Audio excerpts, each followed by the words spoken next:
Alrighty, so I don't want to get started. Some people might trickle in and out. So my name is Samantha Nickerson.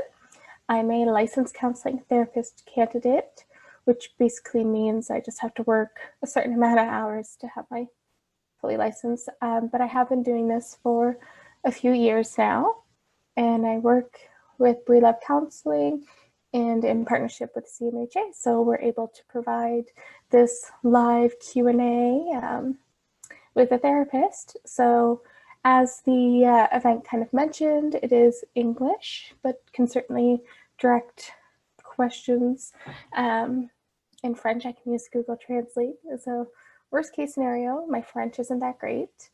But yeah, so basically you guys just ask away in the group chat box. I'll read the question and I can do my best to answer. So if anyone wants to start, go right ahead. All right, so first question, are there any exercises that you're recommending to clients that you think might be helpful during these times? Super good question right off the bat, because, you know, typically we're kind of going through a bit of a loss of our standard day-to-day. So the first and foremost one is actually just deep breathing.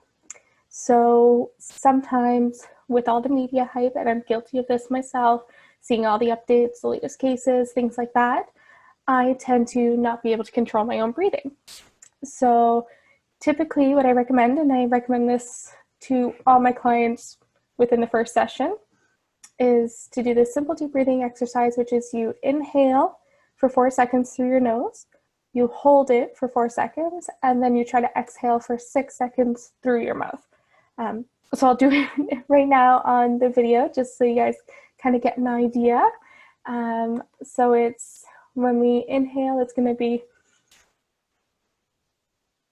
holding it, and you exhale.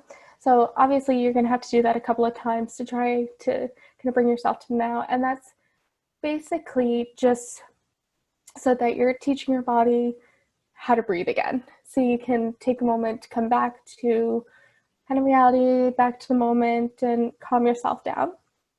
Another great kind of technique that I use too, it's a mindfulness-based grounding technique. So it forces you to focus on the here and now instead of the what ifs, which a lot of people are doing right now, especially it's the, you know, when are things going to go back to normal? So it invokes your 5 senses. You kind of try to be descriptive in each sense that you're focusing on. So for example, if you're using your sight, you're going to look and say, okay, the wall behind me is blue. The cup that I have is red. Not an ad for Wendy's, but it just happens to be what it is. And other things that you see. Then when you're doing your kind of scent, so when you're smelling things, you want to try and point out 5 things that you can smell. Hopefully they're all good scents, but you never know. And it's the same with your touch, your hear, and your taste. So taste can sometimes be really hard to kind of focus on if you're not eating or, you know, you're just drinking water, but still try to see what you taste in your mouth. And that might seem as like a distraction to use your senses. But again, what it is you're grounding yourself back to the moment of reality and what you can do in this moment. So I hope those are kind of like my top 2 that I would typically recommend to clients on a general basis and really beneficial now. And like I said, I'm guilty of having to use the deep breathing the last couple of weeks because, you know, routines get shifted and we got to go with the flow. So great question, and I hope I answered it well. Does anybody else have any questions?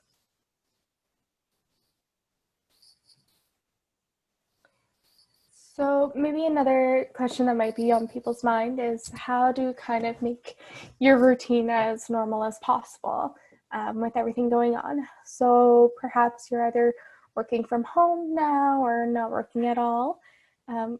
Typically what we would recommend is try to keep your routine as similar as possible. Now, of course, if your daily routine is going to the bookstore or another place that might be closed, try to replace it with something else that you could do at home.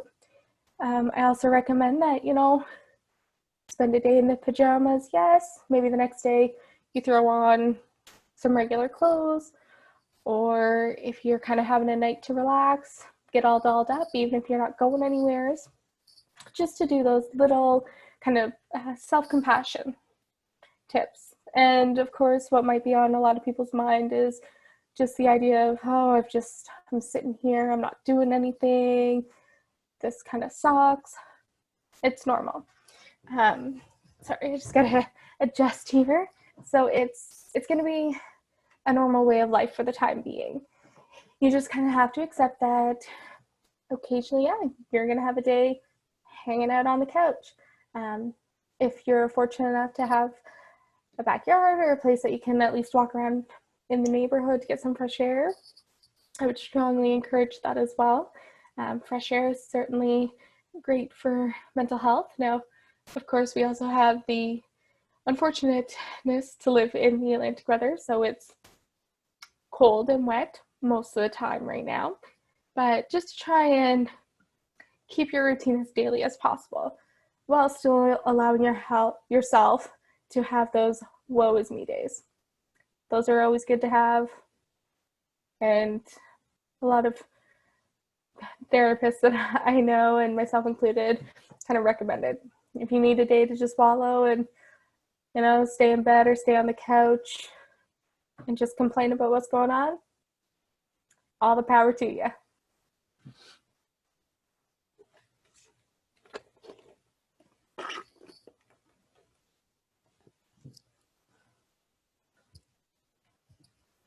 So for people who might have joined in late, again, my name is Samantha. I'll be taking questions from 7 till 9. You can type them in the box, and I'll read them out loud and hopefully answer them to the best that I can. So next question I have, if you have a phone call planned with a client that is high risk and they do not answer, how do you go about making sure they are okay? Would you resort in calling their emergency contact, waiting a few days?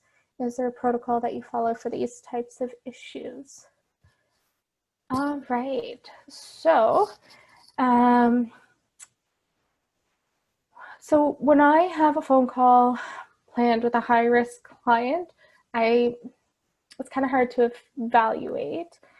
I go by, what our last session was like and consider the likelihood of them. Okay, well, welcome. So that's a tough one. What I typically would recommend is calling at the scheduled time.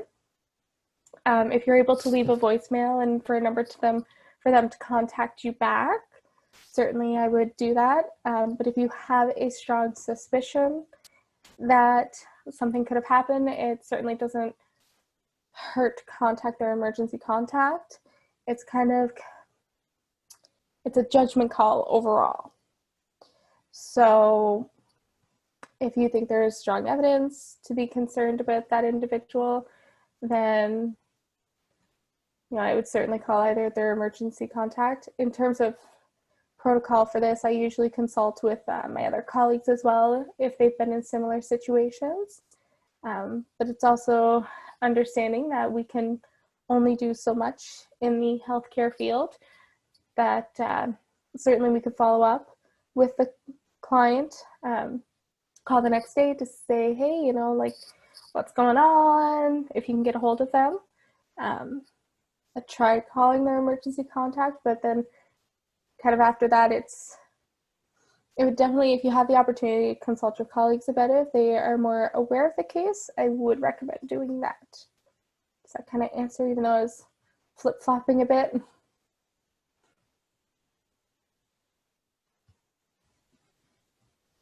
Yes, it's definitely a hard one.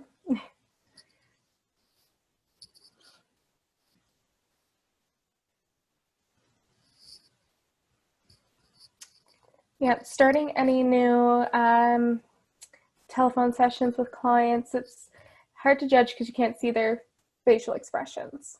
So it's definitely a harder call when you have to make it after just having a phone session, and not a problem. Really good question though. Yes, too, I'll kind of talk a little bit about the CMHA resources that are currently available. Hopefully if you guys are on this, being on this Q&A, you saw it on their Facebook page. So we're now offering as well a counseling clinic. I'm all tongue-tied. So we're offering that 3 days a week, and that's the 45-minute session with the one-on-one with the therapist. You do have to contact them, and the information is on their Facebook page, and they would set up the appointment time. So that's something that we're kind of rolling out in the meantime of all this chaos and uncertainties. And I believe their plan is to continue things like this and webinars that are available for individuals who might, be struggling with a specific type of topic. Okay. So we have a couple of questions here. So first one is, any tips on how to create a separation between your home and your work now that the two have merged? Yes. So I try to keep my work section separate from my home section. So I'm lucky enough to have an office that that I'm able to just kind of come in, do my work, and when I need to take a break, I go out into the living room. I'm also fortunate enough to have pets who definitely alleviate the stress around this time. And I try to keep it as kind of workday centered as possible. So if I would normally be scheduled 9 to 5, then I come in the office, I take my breaks when necessary. But again, I show myself some compassion that I may not always put makeup on, or I may not have my hair always done, but I try to keep some normalcy in it and keep my work separated. The minute I leave the office, I'm done work for the evening. I'm letting myself relax and breathe. Okay, next question is, when you live alone and in isolation, it can be very hard to reach out for help. Any suggestions? Followed by, what is the link for this service again? So certainly, here's a great way for it to reach out. And it definitely does get more difficult if you live alone and in isolation, because it's the whole dynamic of not being able to see people you generally would be able to see, or doing face-to-face services. So certainly things that are available, if, like I said, if you do have a Facebook page, and I'll write it in the group chat, it's the CMHA Moncton Facebook page. Let me see if I can get a direct kind of link so you guys can, so you're aware of it. Let me just see here. You'll just have to bear with me because it minimizes my seminar screen. I'm actually probably, okay, there it is. So it is the Canadian Mental Health Association of New Brunswick is the actual title of the page,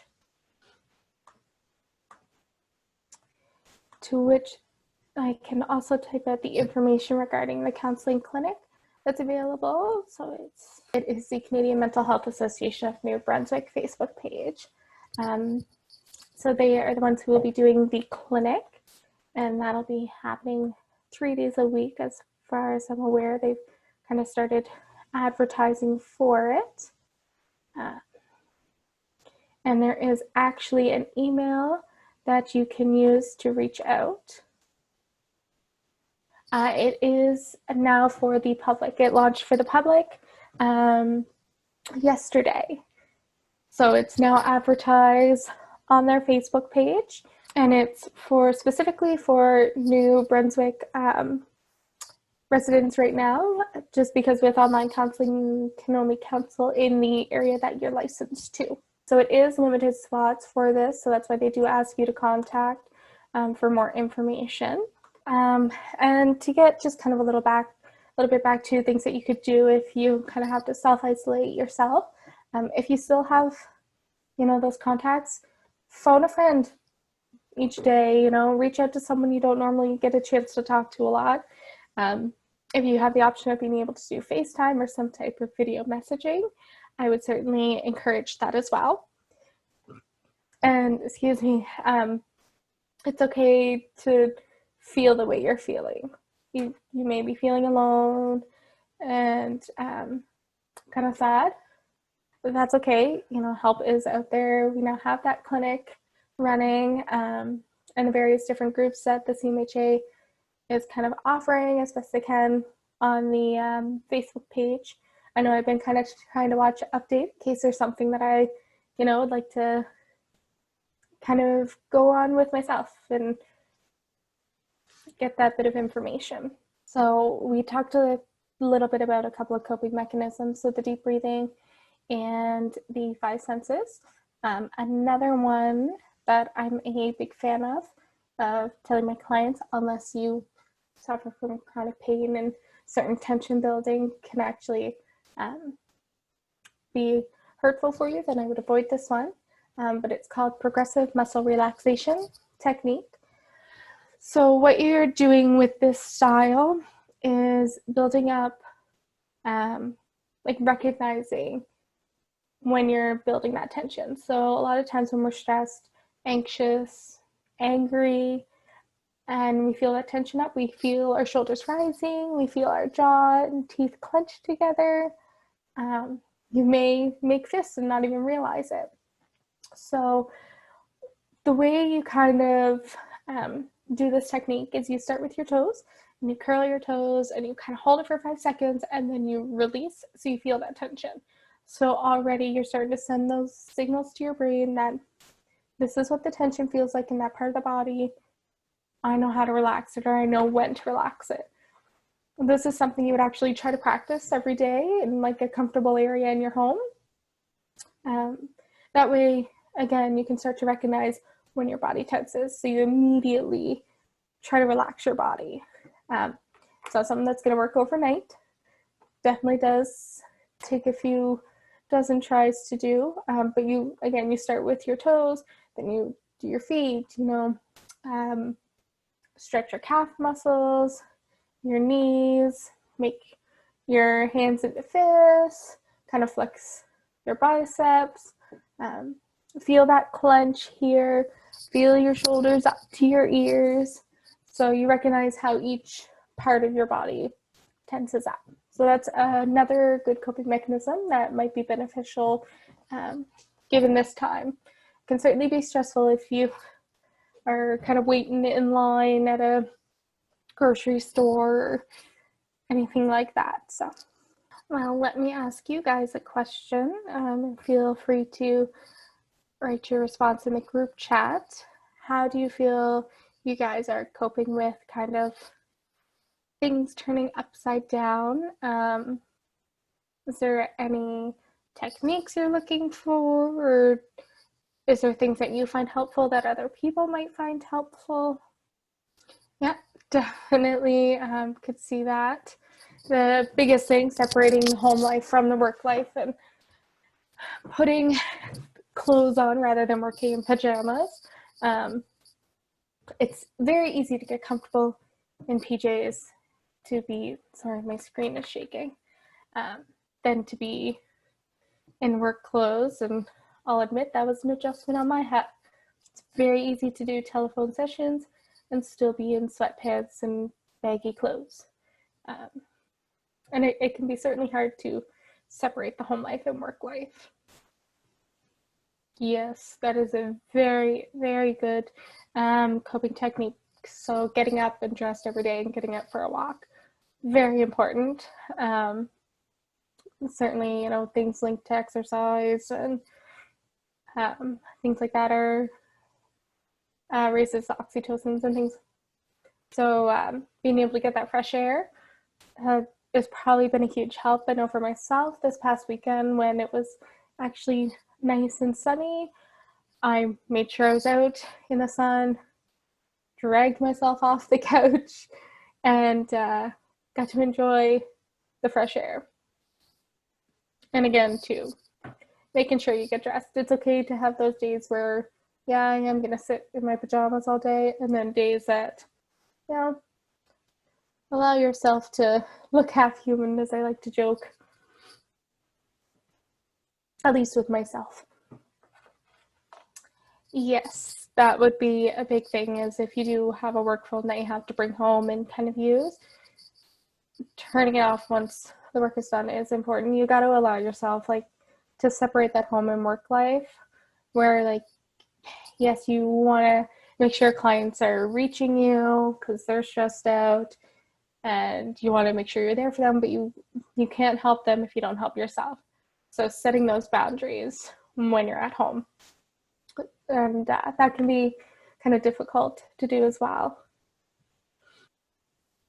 Trying to eat at regular hours, probably one of the biggest things that's important right now, especially if you're working at home or used to kind of being out and about. It's very easy that when we're bored or stressed, we want to grab food and eat when we can, and kind of set a schedule for yourself. I'm not saying eat food at exactly noon or exactly 1 o'clock, but eating at regular times so you're not eating right before bed or before you take a mid-afternoon nap.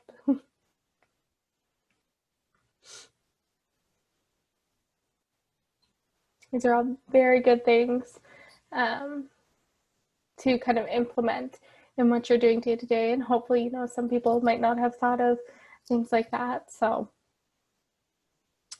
hopefully beneficial to everybody. All right. So another good question. When clients express how they can't imagine being home for months, what do you tell them? I hear this a lot, a sort of desperate, what will I do?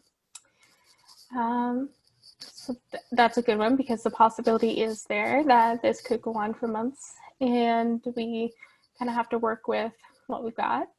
So you could pose back to them, what do you think they could do? So asking the client, what could you do to make home seem normal? To have them come up with ways. Essentially to kind of working through a grief and loss scenario, because right now we're grieving our normal routine that we've essentially lost and kind of have to decide on a new normal. Again, advise them on things that they could do electronically. So face-to-face conversations happening over Skype or FaceTime. And also just being real with your clients. So if you're a healthcare worker and your clients, not complaining, but saying how like, I can't imagine being stuck at home for months, this sucks. Allow them to wallow with them, and just say, yeah, it really does suck. And, you know, it's going to be hard to imagine what you can do, or being home for months. But sort of bring it back to you to say, hey, yeah, like, look how far you've come, though. This has been in place for about 2 weeks, and it sucks, but you seem to be managing. And get them to set up a game plan. So one really good resource that I tend to use for people who may be suffering from depression or have a hard time coming up with like a weekly schedule is it's on a website called the Center for Clinical Intervention. And they have what's called Coping with the Blues. And I think it's their first or second module. They have an activity sheet with, I think, a literal 360 odd items. So go through the items with them and say, hey, you know, here's some things we can do. And of course, some of them are not attainable right now, like, well, skydiving, scuba diving, going to the mall, but seeing what they can do, not focusing on what they can't do or focusing on the have to stay at home, but focusing on the what can we do to make this better. Does that kind of help?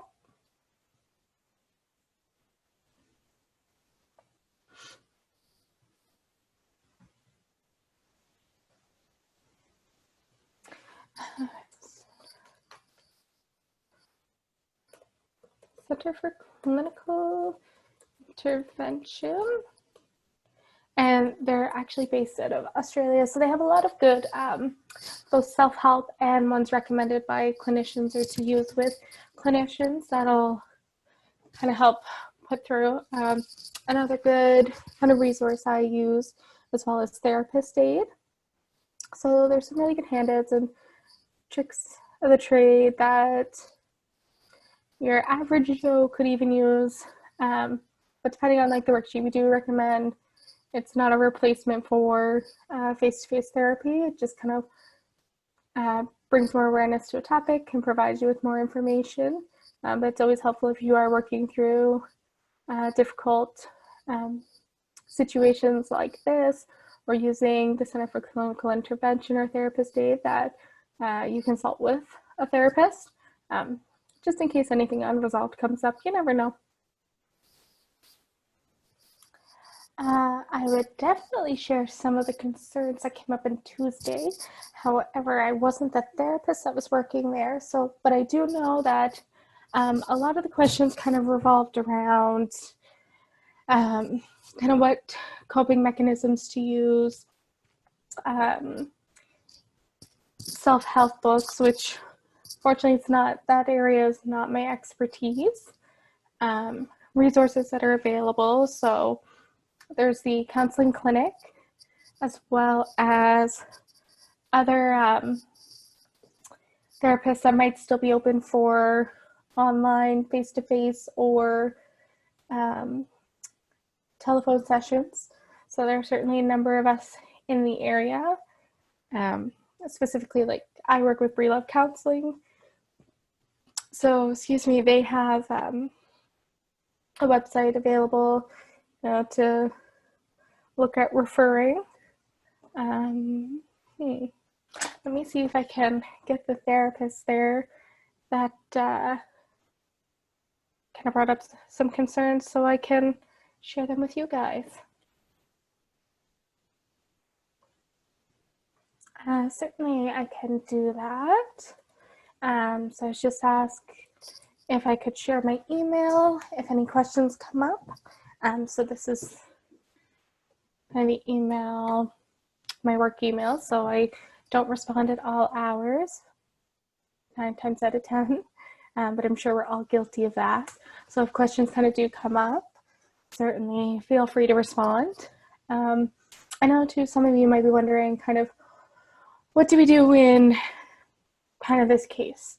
You go into a store, you see the sheets right on the front of the door saying, okay, stop, don't enter if you have X, Y, and Z.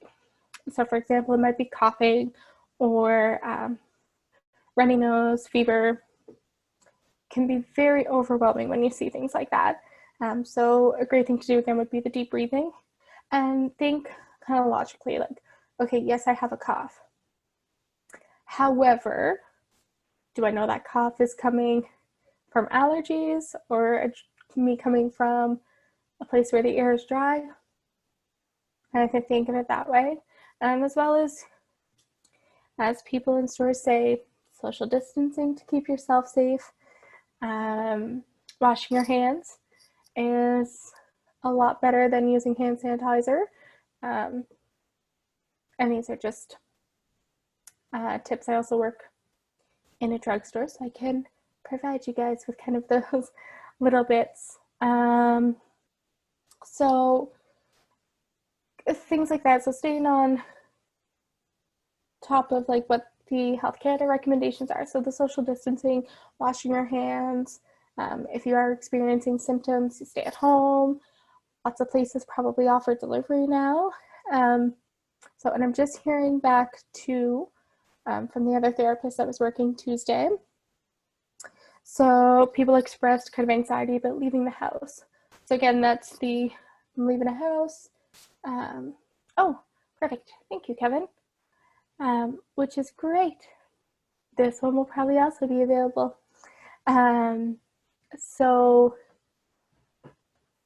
can certainly just go over a few things, but I would definitely check out that YouTube channel. I know I will be. But so anxiety about leaving the house, so the possibility of catching things. Again, take the necessary precautions, only go out when you absolutely need to, and maintain your social distancing. Stress from working from home, we kind of touched on that a little bit in terms of separating your home life from your work life as best you can. Certainly it can be difficult if you have kids running around or fur children running around, but definitely trying to separate those two as much as possible. And I don't know if maybe this is kind of a topic with any of you guys, or if you're now kind of struggling with this idea of managing relationships because you're always around each other. So it could be the either managing because you're always around each other, or managing because now you can't be around each other. If you are both residing in the same place and you are now with each other 24/7, create a space for yourself.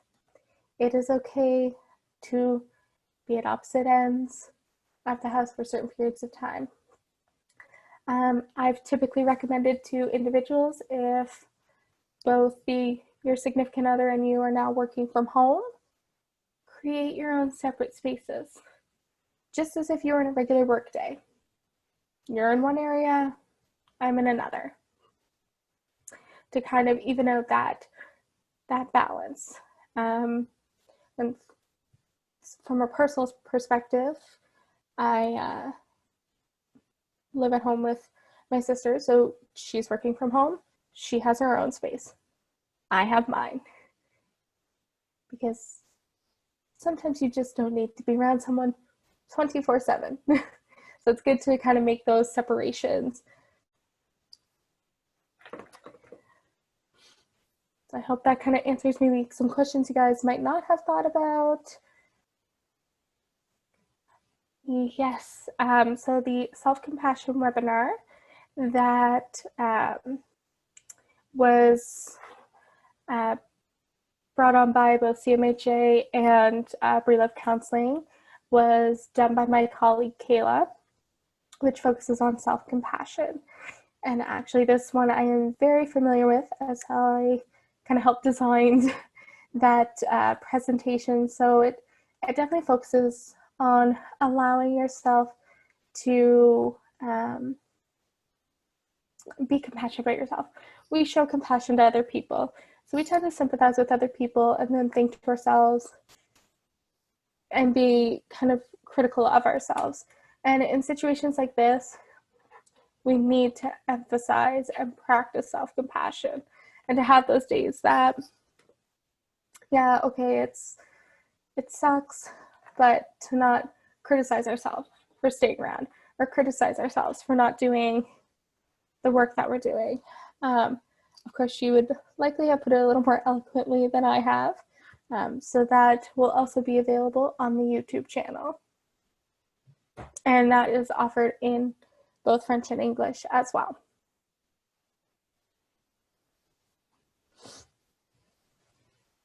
And then I'm assuming, and I think Kevin will be able to answer this for me, but the mindfulness webinar is likely also available on YouTube. So just kind of briefly, mindfulness is kind of what I talked a little bit about in the beginning with those techniques of the grounding techniques, so the 5 senses, and bringing everything back to you and in this moment. So it's very often that we say, are you practicing mindfulness? Are you mindful? Is your mind just racing and spiraling and thinking about everything and anything? Which chances are right now, if you have news articles that come directly to your phone, or even on Facebook and various other social media outlets, it's maybe something funny, something lighthearted, and then you have your news, which can be anxiety inducing. So certainly check into practicing mindfulness. And there's some great handouts available on Therapist Aid that you can kind of check in. Good. So it's the first video on the YouTube for mindfulness. It's definitely worth checking out. That was done also in partnership with Breelove Counselling. And yes, the mindfulness was done last week when we first kind of started to launch all the webinars and things that we could. So I'm just taking a look here. Oh, my cat just sneezed and it scared the bejeebies out of me. I'm just taking a look here on the CMHA Facebook page so I can share with you guys other things that might be coming up right now. Just kind of as an FYI or for your information.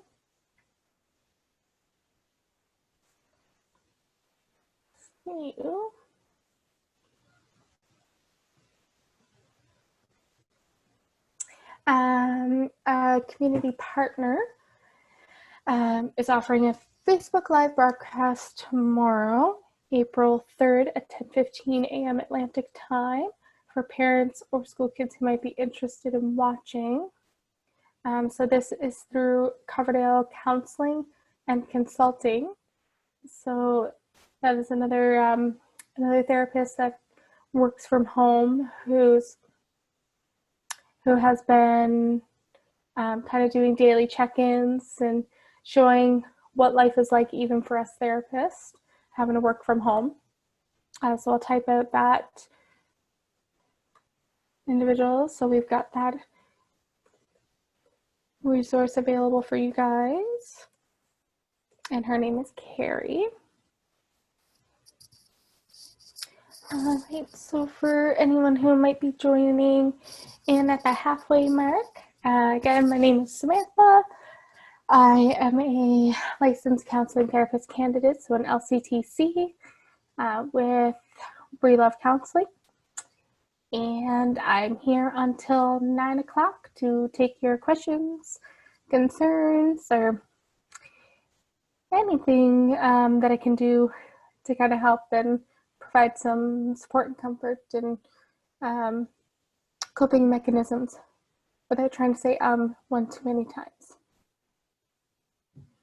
Maybe too, some of the questions you might have are in the direction of you've heard a friend, family member, another individual ask, and you just kind of would like to know the answer yourself, or if it's a question pertaining to yourself that you'd like to ask, can certainly answer.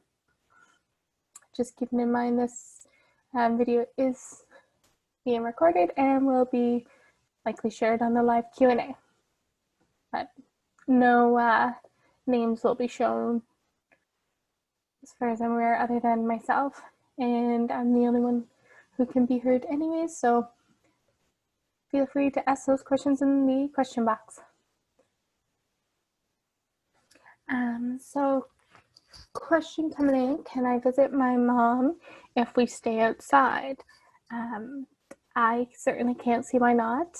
I've seen posts of people visiting their loved ones in nursing homes and in various other locations holding up signs. I would recommend, as long as you're following social distance and protocol and you're not doing it in large groups and kind of maintaining your own social distancing, that certainly it could brighten up each of your guys' day. And that's probably one of the hardest things, is being away from family. Now granted, again too, if they are at a province, that would be a whole other slew of things. But certainly if I was in that position, I would be doing the same thing. Going to visit and holding up the sign.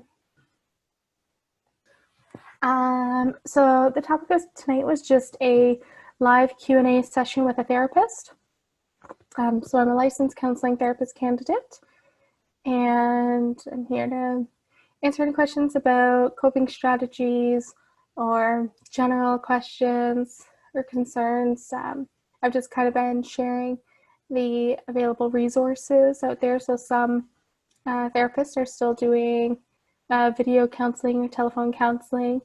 The CMHA is going to be doing a counseling clinic 3 days a week for the time being, as far as I'm aware. And the information for that is available on their Facebook page as well, as there's limited seats. And then just kind of going over their YouTube channel, they have previous seminars available. So mindfulness, self-compassion, Tuesdays Q&A as well will be on there, and tonight's Q&A will likely be on there as well. All right, so question, how do I know if I need a therapist? Well, a good way would be to maybe contact for the counseling clinic, reaching out and doing a one-on-one 45-minute session. Sometimes people just need to talk and have an ear to listen to. It doesn't hurt to kind of take that step in that direction. Sometimes if you're asking that question, maybe you do. And sometimes, like I said, it's just an ear to listen to. There's certainly coping techniques that can be used in times of anxiousness and stress, like deep breathing and focusing on your 5 senses. So listing 5 things you smell, see, can touch, hear, taste. And sometimes it is about, talking about those little things that you may need to talk about, that you need, some feedback or just some guidance, more or less. So I would certainly, check out the Facebook page with the information regarding the counseling clinic. It's Tuesday, Wednesday, and Thursdays. And there's an email address there that you can use to find out more information. And that would be answered during their regular business hours, as far as I'm aware. Oh, it's my pleasure. Thank you for joining us in this webinar, and I hope you got some good information. If you guys can't think of any questions, feel free to share some coping ideas that you had, or anything that you kind of want to get feedback on in terms of what you're implementing in your day-to-day routine where things have kind of changed a little bit. So again, to briefly share some of the resources that are currently available, the CMHA Facebook page has links to any upcoming webinars or seminars that are available, as well as their YouTube page has previous webinars. So mindfulness, self-compassion, Tuesdays Q&A, where some of the things brought up were just kind of how to work with relationships, separating work from home, and as well as, anxieties about leaving the house every day, or when having to leave the house.